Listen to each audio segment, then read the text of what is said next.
오늘 2부 예배 나오신 여러분 모두를 주의 이름으로 축복하고 환영합니다.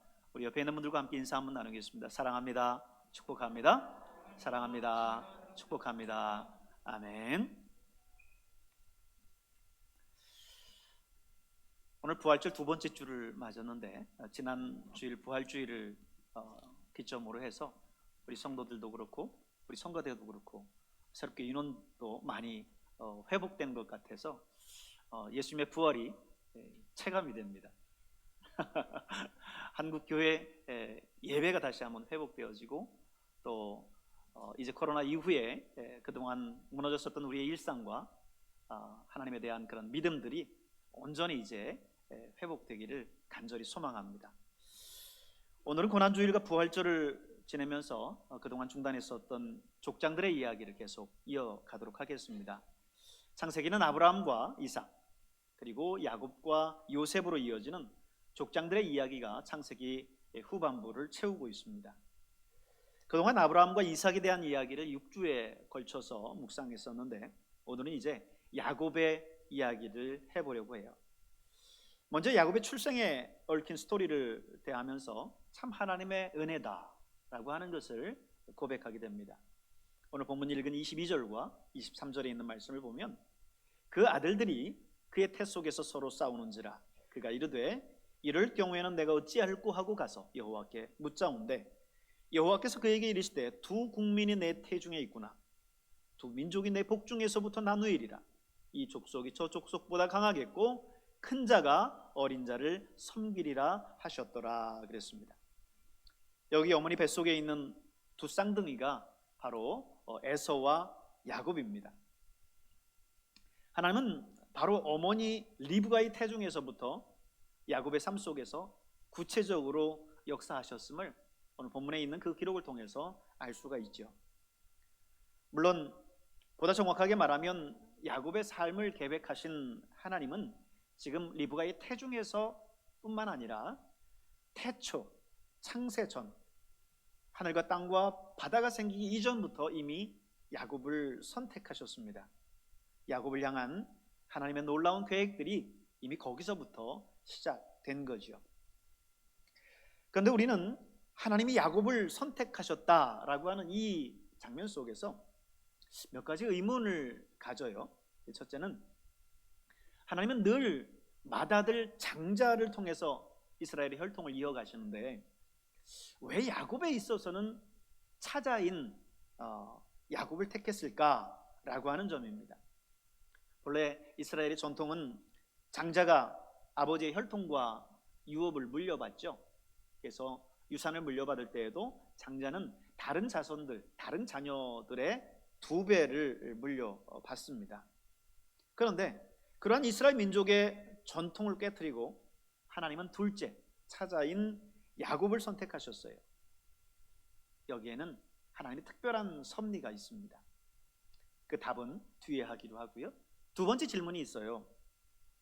왜 하나님은 시기심으로 가득했었던 야곱을 선택하셨을까라는 거예요.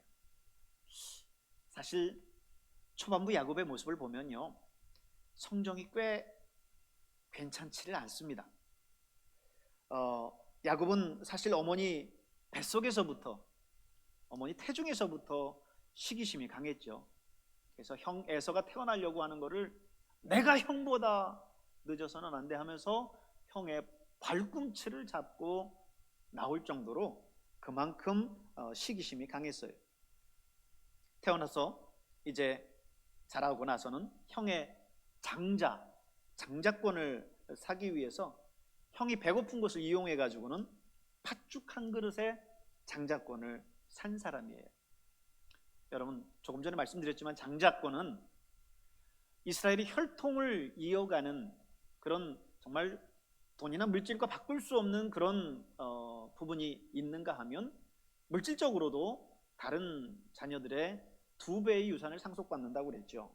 그런데 그런 장자권을 형이 배고프다라고 하는 그 틈을 타서 그냥 팥죽 한 그릇, 고작 팥죽 한 그릇에 그 장자권을 산 사람이에요. 자기가 원하는 것은 사기를 쳐서라도 얻어내는 그런 사람이 오늘 야곱이었습니다. 거짓과 탐욕으로 가득 찼었어요. 그런데 하나님은 왜 하필 이런 야곱을 선택하셨느냐 라고 하는 거죠. 이거 역시 하나님의 특별한 섭리가 있습니다. 자, 두 가지 질문을 했죠. 그 첫 번째 대답을 한번 해보죠. 하나님은 왜 장자인 에서를 택하지 않으시고 차자인 야곱을 택하셨을까? 이스라엘의 그 전통조차 깨트려가면서 그렇게 하신 이유가 뭘까라는 거예요. 그것은 하나님은 부족하고 연약한 사람을 들어서 사용하신다라는 것을 보여주시기 위함입니다. 이스라엘 백성들의 이 전통적인 관례가 장자가 그 모든 것들을 이어받는 거였는데, 그렇다고 한다면 오늘 에서가 지금 이삭의 그 혈통을 이어가는 게 맞습니다. 장자는 항상 아버지의 첫째 아들이었고 또 형제들 가운데 가장 힘이 있고 또 강한 자로 대표되죠. 그래서 우리나라도 왕위 계승을 볼 때 특별한 문제가 없으면 항상 첫 번째 아들, 제일 맏아들에게 세자책봉의 그 우선순위가 있었습니다. 이렇듯이 우리 의식 속에서 항상 장자는, 맏아들은 언제나 형제들 가운데 강한 사람으로 남아 있어요. 그런데 하나님은 그런 전통과 상식을 깨고 강한 자가 아닌 연약한 자를 사용하기도 하셔요. 왜요? 그것은 하나님께서 사람을 선택하실 때 힘있고 능력있고 똑똑하고 강하기 때문에 선택한 것이 아니라고 하는 사실을 보여주기 위함입니다. 그를 사용하실 수밖에 없어서, 그가 아니면 일이 안 되니까 그를 선택한 것이 아니라, 하나님은 약한 자도 부족한 자도 능히 들어서 능력 있고 똑똑한 사람보다도 더 위대하게 사용하실 수 있는 분이라고 하는 것을 보여주시기 위함입니다. 만약 하나님이 언제나 힘있고 능력있고 똑똑한 사람들만을 사용하셨다고 한다면 그것은 하나님의 역사가 아닌 사람의 역사인 거죠. 저는 오늘 하나님이 장자인 에서를 선택하지 않고 차자인 야곱을 선택하신 이유가 거기 있다라고 봅니다. 사실 여러분, 이 세상에는요, 비범한 사람보다 평범한 사람들이 더 많죠. 힘있고 똑똑하고 능력 있는 사람들보다 그렇지 못한 사람들이 훨씬 더 많습니다. 그렇다면 오늘 하나님께서 야곱을 선택했다라고 하는 그 사실은요, 오늘 저와 여러분에게 큰 위로와 격려가 됩니다. 왜요? 나같이 연약한 사람, 나같이 부족한 사람, 나같이 뛰어나지도 못하고 똑똑하지도 못하고 가난한 사람, 그런 평범한 나를 하나님께서 사용하시는구나 라고 하는 것을 우리가 이 말씀을 통해서 배울 수 있기 때문에 우리에게 위로가 되는 거예요. 하나님은 강한 자, 능력 많은 사람, 똑똑한 사람만을 사용하는 것이 아니라는 거예요. 부족하고 힘없고 무능하지만 그런 나를 하나님은 얼마든지 사용할 수 있는 분이라는 거예요. 하나님은 얼마든지 그런 사람을 통해서도 하나님의 일을 하실 수 있다라는 것입니다. 이것이 하나님이 야곱을 선택하신 이유이자 계획이에요. 그렇다면 두 번째, 왜 하나님이 야곱과 같은 그런 성정이 썩 좋지 않은 시기심으로 가득했었던 그런 인물을 선택하셨을까라고 하는 거죠. 그것은 하나님이 그런 야곱도 변화시키고, 그런 야곱도 다듬고, 그런 야곱도 하나님께서 고치셔서 사용하신다라고 하는 것을 보여주시기 위함입니다. 우리는 야곱의 일생을 보면서 하나님 앞에 이런 반문을 하지 않을 수 없어요. 아니, 하나님의 선택을 받았다고 하는 사람이 어떻게 그런 삶을 살 수가 있습니까? 그죠? 분명히 하나님은 야곱을 태초부터 선택하셨고 어머니의 태중에서부터 야곱, 작은 자가 큰 자가 될 것이다, 큰 자는 작은 자를 섬기게 될 것이다 라고 하면서 야곱을 선택하셨어요. 근데 그렇게 하나님이 선택한 사람 야곱이 태어나서 살아가는 삶의 모습을 보세요. 형의 장자권을 팥죽한국으로 그 형의 그 배고픈 그거를 이용해 가지고는 그거를 사가지를 않나. 아버지를 속여서, 눈 어두운 늙은 그 아버지를 속여서 아버지 내가 에서입니다, 아버지의 장자 에서입니다 라고 아버지를 속여가지고 에서가 받아야 할 그 장자의 축복을 야곱이 받아내지 않습니까? 그런 야곱을 오늘 하나님이 선택하셨어요. 어떻게 이런 사람을 하나님 선택하실 수 있습니까? 아니, 하나님이 선택했다라고 하는 사람이 어떻게 그런 삶을 살 수 있습니까? 이렇게 우리는 질문할 수 있죠. 그런데 사실은요, 오늘 그 질문은 오늘 우리의 이야기로 바꿔보면요, 이런 거예요. 아니, 하나님 예수 믿는 사람이 어떻게 그럴 수가 있어요? 예수 믿는다고 해서 세상 사람들과 뭔가 구별되고 참 괜찮을 줄 알았는데, 아니, 예수 안 믿는 사람보다 더하면 더했지 덜 하질 않네요. 예수 믿고 교회 다닌다고 해서 괜찮은 줄 알았더니 아니, 예수 믿는 사람이 더해요. 이 이야기예요. 사실 이런 이야기들을 세상 사람들이 오늘 우리 그리스도인들을 향해서 많이 하지 않습니까? 그렇게 손가락질하고 있지 않습니까?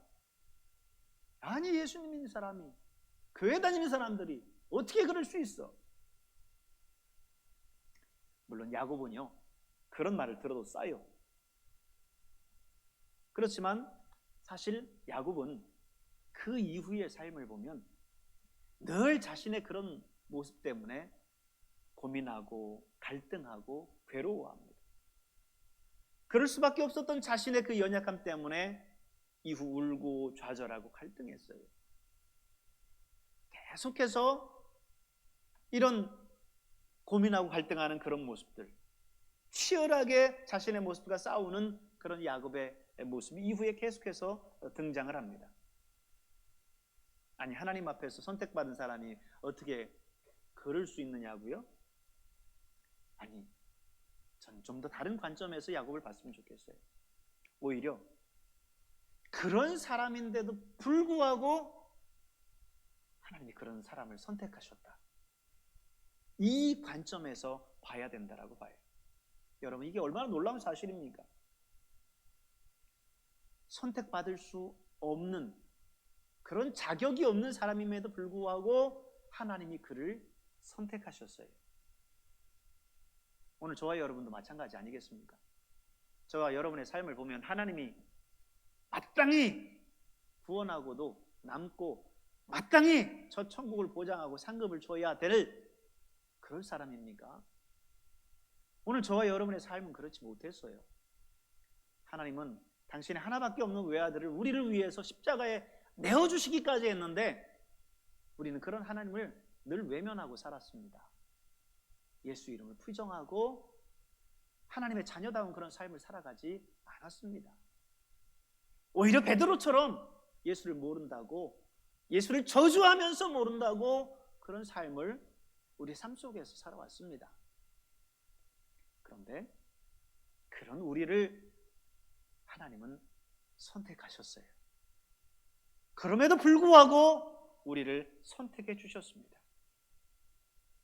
저와 여러분의 인생에 하나님께서 개입하셔서 다듬어 주시고 만들어 주시고 하나님의 자녀로, 하나님의 백성으로 걸맞게 하나님께서 우리를 그렇게 조각해 가고 계세요.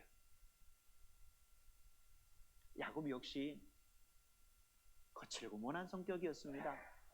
그 성품이 시기심 많고 욕심 많은 그런 모습이었습니다. 그런데 하나님께서 그런 야곱을 선택하셔서 그를 다듬으셨어요. 이후 숱한 인생의 역경을 야곱이 겪으면서, 야곱의 표현대로 말한다면 험악한 인생을 살면서 그는 다듬어졌어요. 아니, 하나님이 그를 다듬었습니다. 그리고 마침내 하나님 나라의 귀한 주인공으로 하나님께서 사용하셨어요. 이스라엘의 12지파가, 이스라엘 민족으로 대변되는 12지파가 어디에서 나옵니까? 야곱의 씨에서 나와요. 야곱의 12아들을 통해서 이스라엘의 12지파가 나오고 이스라엘 민족이 나오는 거예요. 이스라엘이라고 하는 그 이름이, 그 민족의 이름이 누구의 이름입니까? 야곱의 이름이에요. 야곱이었지만 그가 자신의 그 과거와 잘못된 그 모습들을 가지고 하나님 앞에, 하나님, 이전의 나의 모습 잊어주시고 나를 축복해 주십시오. 그렇지 않으면 내가 하나님을 결코 보낼 수 없습니다.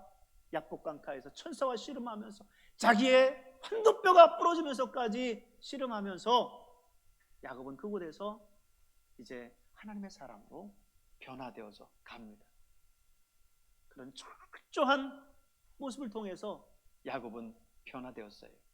그때 야곱에게 주어진 이름이 뭐였어요? 너는 이제 야곱이라 하지 않고 너를 이스라엘이라 하리라. 하나님과 겨루어 이겼습니다. 그래서 이스라엘이라고 하는 이름을 새로 받습니다. 그게 바로 오늘 이스라엘 민족의 이름이 됐어요. 야, 시기심 많고 욕심 많고 성격 모나고 거짓말이고 자기가 원하는 것을 위해서라면 수단과 방법을 가리지 않고 취득했었던 이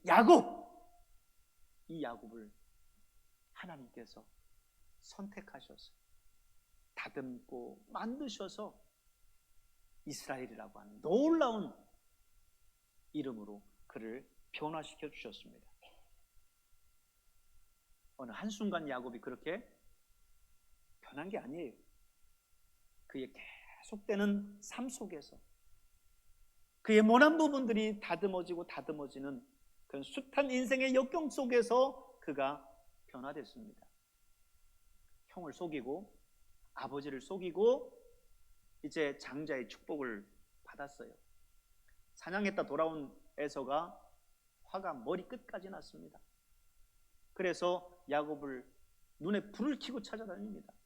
어머니가 급히 이 야곱을 오라버니, 야곱에게는 외삼촌이죠. 외삼촌 라반에게로 급히 보냅니다. 그렇게 야곱은 이제 어머니를 떠나게 되는데 그 이후 야곱은 어머니를 뵙지 못해요. 그리고 그 외삼촌 집에 가서 정말 평안하고 잘 살다가 돌아오는 게 아니라 그곳에서 정말 많은 어려움들을 겪어요. 보수 하나 받지 못하고 외삼촌의 집에서 일을 해갑니다. 처음에 외삼촌의 딸 라헬을 마음에 두고 사랑해서 외삼촌한테 이 라헬을 달라고 했는데, 아니 첫날 밤 들어가 보니까 이 라헬이 아니라 첫째 딸 레아예요. 아니 삼촌 이럴 수가 있습니까? 항의를 했더니 이 지역에서는 언니 남겨두고 동생 먼저 보내는 일이 없다. 그리고 네가 만약에 라헬을 또 정말 얻고자 한다면 7년을 또 봉사를 해라. 삼촌한테 완전하게 속은 거죠.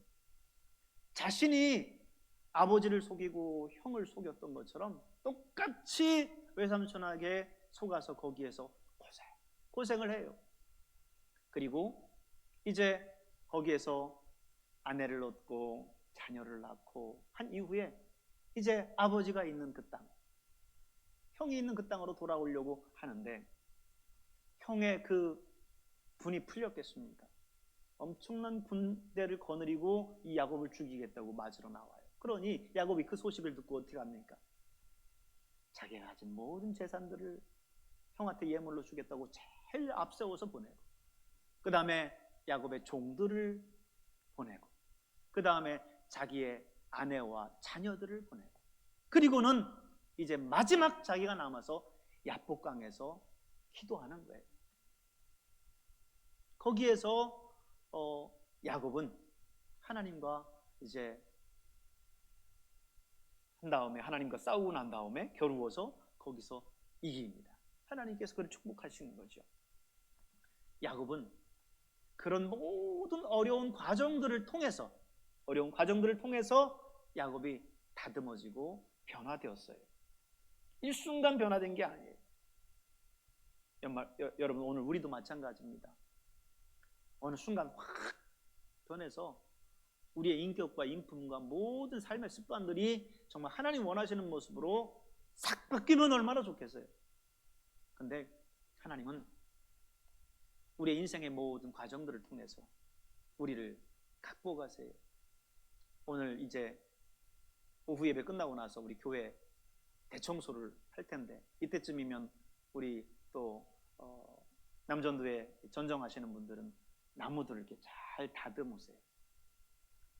이리 삐쭉 저리 삐쭉 나와 있는 그런 나무들을 다듬어 놓으면 그렇게 예쁠 수가 없어요. 교회 이곳저곳을 잘 다듬으면, 가꾸고 청소하고 관리하면 그렇게 이쁠 수가 없어요. 하나님이 오늘 우리의 인생을 그렇게 다듬으세요. 그렇게 하나님께서 가꿔주세요. 오랜 기간 우리의 잘못된 성품들, 이 모든 것들, 모난 성품들, 이 모든 것들을 하나님께서 다듬어서 하나님이 사용하시기에 합당한 그런 모습으로 바꾸어 주십니다. 사실 우리 주변에 이 사람은 법 없이도 살 사람이야, 이렇게 말하는 사람들 있잖아요. 저 사람은 예수는 안 믿는데 정말 법 없어도 그런 살만한 사람이다, 이렇게 이야기를 합니다. 근데 사실요, 예수 믿기 제일 힘든 사람 중에 한 사람이 바로 그런 사람들이에요. 왜냐하면 자기의 때문입니다. 자기는 옳은 삶을 살았다, 특별히 다른 사람한테 해 끼치지 않고 떳떳하고 옳게 살았다, 이렇게 생각하는 사람들이죠. 근데 오히려요, 부족하고 연약하다라고 하는 사람들, 자기의 그 부족함과 연약함 때문에, 자기의 그 부끄러움과 죄 때문에 고민하고 그것 때문에 힘들어하고 우는 사람들, 하나님은 그런 사람들을 붙드셔서 변화시키십니다. 오히려 그런 사람들이 예수님을 더 잘 믿어요. 저 유명한 아시시의 성자 프란시스에게 어느 날 한 제자가 찾아와서 물었어요. 선생님이 기도에는 항상 하나님의 영광이 있습니다. 그 비밀이 뭔가요? 선생님의 생애 속에서는 놀라운 기적들이 나타나는데 그 이유가 뭡니까? 선생님의 그 성자와 같은 그 인격의 비밀은 무엇입니까? 물었어요. 그때 프란시스가 이런 유명한 대답을 합니다. 그거야 간단합니다. 어느 날 하나님이 이 지구를 바라보시면서 가장 추악한 사람이 누군가, 가장 불결한 삶으로 그것 때문에 고통받고 그것 때문에 고민하고 있는 사람이 누군가, 그런 사람을 찾았다는 거예요. 그리고 하나님의 눈길이 머문 곳이 있는데 그곳이 바로 자신이었다는 거죠. 그래, 저 사람이야. 저 사람을 붙들어서 내가 저 사람의 삶을 놀랍게 변화시키면 그러면 하나님의 영광을, 나의 영광을 드러낼 수 있을 것이다. 하나님이 그렇게 말씀하셨다는 거예요. 사도 바울의 삶을 통해서도 그걸 알 수 있습니다. 고린도전서 1장 26절에서 28절에 있는 말씀을 보면, 형제들아 너희를 부르심을 보라. 육체를 따라 지혜로운 자가 많지 아니하며 능한 자가 많지 아니하며 문벌 좋은 자도 많지 아니하도다. 그러나 하나님께서 세상에 미련한 것을 택하사 지혜 있는 자들을 부끄럽게 하시려고 세상에 약한 것들을 택하사 강한 것들을 부끄럽게 하시며, 하나님께서 세상에 천한 것들과 멸시받는 것들과 없는 것들을 택하사 있는 것들을 폐하려 하셨다. 그렇게 기록합니다. 여러분, 이 말씀은 하나님은 똑똑한 사람은 절대 쓰지 않는다, 이런 말씀이 아니에요. 하나님은 똑똑한 사람도 쓰십니다. 그러나 똑똑하지 않은 사람을 더 많이 쓰셔요. 왜? 비범한 사람보다 평범한 사람들이 더 많기 때문에. 또 평범한 사람, 그 사람을 사용해야 하나님이 더 영광 받으실 수 있기 때문에 그래요. 사도 바울이 29절에 계속해서 고백하는 고백을 보면 그래요. 이는 아무 육체도 하나님 앞에서 자랑하지 못하게 하려 하심이라. 이 일을 이룬 거는 내가 똑똑해서야, 내가 잘나서야, 내가 능력이 있어서야 이렇게 아무도 얘기하지 못하게 하시려고 하나님이 약한 것, 미련한 것, 천한 것, 멸시받는 것, 없는 것들을 택하셔서 하나님께서 하나님의 일들을 이루셨다라고 하는 거예요. 만약 잘나고 똑똑하고 힘있고 능력 있는 사람들을 사용하셔서 하나님이 일을 이루셨다라고 한다면 사람들은 누구한테 주목할까요? 하나님에게 주목할까요?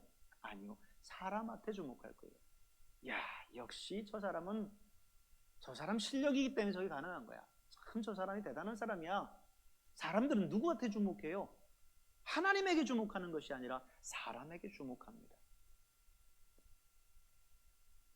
그러나 연약하고 무능하고 천하고 세상에 멸시받고 없는 사람들을 하나님께서 들어서 그를 다듬고 만드셔서 사용하신다면, 야, 하나님은 정말 위대하신 분이야.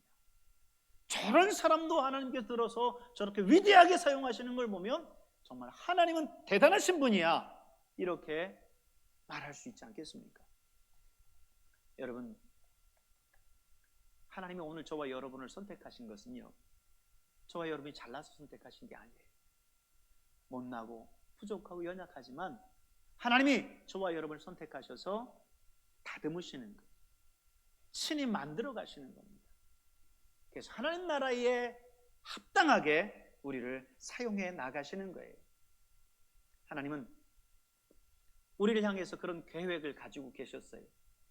빌립보서 1장 6절에 보면 이렇게 말씀합니다. 너희 안에 착한 일을 시작하시니가 그리스도 예수의 날까지 이루시는 줄을 우리는 확신하노라. 하나님이 우리 안에 착한 일을 시작하셨다는 거예요.